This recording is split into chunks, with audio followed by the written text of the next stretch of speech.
بسم اللہ الرحمن الرحیم۔ ایصال ثواب کے حوالے سے سوال پوچھا گیا ہے، کیا ایصال ثواب کرنا جائز ہے؟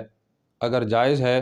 تو کیا صرف یہ ایصال ثواب مردوں کے لیے ہے یا زندوں کو بھی ایصال ثواب کر سکتے ہیں؟ اور ایصال ثواب کرنے کا طریقہ کیا ہے؟ ایصال ثواب کا مطلب ہے ثواب پہنچانا، اور یہ ثواب زندوں کو بھی پہنچایا جا سکتا ہے، مردوں کو بھی پہنچایا جا سکتا ہے۔ ایصال ثواب قرآن سے بھی ثابت ہے، حدیث سے بھی ثابت ہے۔ رسول اللہ صلی اللہ علیہ وسلم نے فرمایا، انسان جب مر جاتا ہے تو اس کے سارے اعمال ختم ہو جاتے ہیں، البتہ 3 کام ایسے ہیں جن کا اجر اس کو ملتا رہتا ہے۔ نمبر 1 صدقہ جاریہ، نمبر 2 وہ علم جس سے لوگ فائدہ اٹھاتے رہیں، اور نمبر 3 نیک اولاد جو اس کے لیے دعا کرتی رہے۔ صدقہ جاریہ کا مطلب یہ ہے کہ انسان اچھا کام کر جاتا ہے، مثال کے طور پہ مسجد بنا دی، مدرسہ بنا دیا، لوگوں کے لیے ٹھنڈے پانی کا انتظام کر دیا، لوگوں کے لیے سائے کا انتظام کر دیا، کوئی بھی نیک کام جس سے مخلوق خدا کو فائدہ ہو تو مرنے کے بعد بھی انسان کو اس کا اجر ملتا رہتا ہے۔ دوسرے نمبر پہ فرمایا کہ وہ علم جس سے لوگوں کو فائدہ ہو، انسان نے کسی کو نماز سکھا دی، قرآن سکھا دیا، کوئی بھی نیک کام سکھا دیا، جب تک وہ بندہ اس علم سے فائدہ اٹھاتا رہے گا، اس علم پر عمل کرتا رہے گا، تو اس علم سکھانے والے کو اس کی قبر میں اجر ملتا رہے گا۔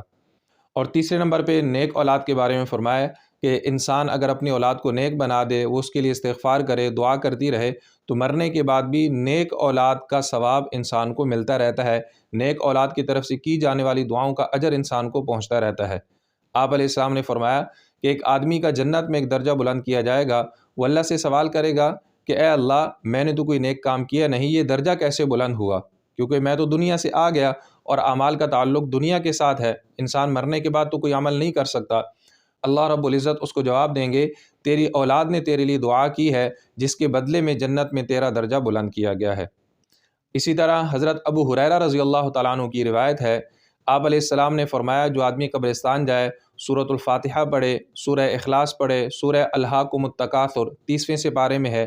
ان تینوں صورتوں کی تلاوت کرنے کے بعد اس قبرستان کے مردوں کو ایصال ثواب کرے، یہ دعا کرے، اے اللہ، میں نے جو تلاوت کی ہے اس کا ثواب اس قبرستان کے تمام مسلمان مردوں اور عورتوں کو پہنچا دے، تو یہ سارے مردے قیامت کے دن اللہ کے ہاں اس بندے کی سفارش کریں گے۔ اسی طرح حضرت انس رضی اللہ تعالیٰ عنہ کی روایت ہے، رسول اللہ صلی اللہ علیہ وسلم نے فرمایا، جو آدمی قبرستان جائے اور سورہ یاسین کی تلاوت کرے، تو اس آدمی کی سورہ یاسین کی تلاوت کی برکت سے اس قبرستان کے تمام مردوں کے عذاب میں تخفیف کر دی جائے گی، تمام مردوں کے عذاب کو کم کر دیا جاتا ہے۔ ان ساری روایات سے پتہ چلتا ہے کہ ایصال ثواب کرنا جائز ہے، ایصال ثواب کر سکتے ہیں۔ 3 طرح کی عبادات ایسی ہیں جن کے ذریعے ایصال ثواب کیا جا سکتا ہے۔ نمبر 1 زبانی عبادات، زبان کے ذریعے کوئی عبادت کرنا، تسبیحات پڑھنا، استغفار کرنا، قرآن کی تلاوت کرنا، اور اس کے بعد دعا کرنا کہ اللہ، میں نے یہ جو تلاوت کی ہے، میں نے جو تسبیحات پڑھی، میں نے جو استغفار کی ہے، اس کا ثواب ہمارے فلاں عزیز کو، فلاں رشتہ دار کو جو اس دنیا سے رخصت ہو گیا اس کو پہنچا دے۔ دوسرے نمبر پر بدنی عبادات، مثال کے طور پر کسی نے نفل نماز پڑھی، نفل روزہ رکھا، کسی نے نفلی حج کیا، نفلی عمرہ کیا، تو بدنی عبادات کے ذریعے بھی ایصال ثواب کیا جا سکتا ہے۔ اور تیسرے نمبر پر مالی عبادات، کسی نے صدقہ کر دیا، خیرات کر دی،